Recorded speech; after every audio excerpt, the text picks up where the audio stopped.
原来看国民党这边，国民党的党主席江启臣就台了后，第一，高雄市长韩国瑜去互罢免；第二，派这个李美珍参加补选嘛无成功。即卖国民党内拢是检讨的声音。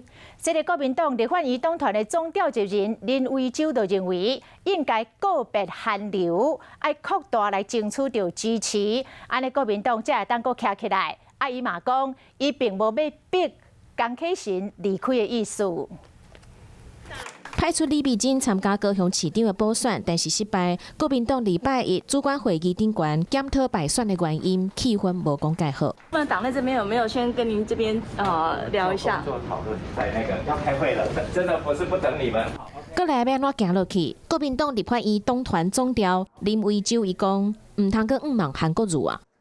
所谓告别韩流了哈啊，大家要继续往前了。我们不可能靠单一或部分的力量可以支撑起胜利的，没有人会逼宫吧？因为现在这个烫手山芋，可能没有人想接吧。更做制度化的改革，然后向下来扎根培养人才，而不要是仰赖这样再有一个说，比如说一个明星光环出现，然后卷起一个潮流这样子。但是嘛是有党员有无共款的意见，新北市议员叶元之伊就讲，林维洲无具体作为，小做网红写面册，才是国民党无法度进步的原因。韩流已经提起啊，看起来高雄市长的补选败选了后，国民党内底依然是无平静。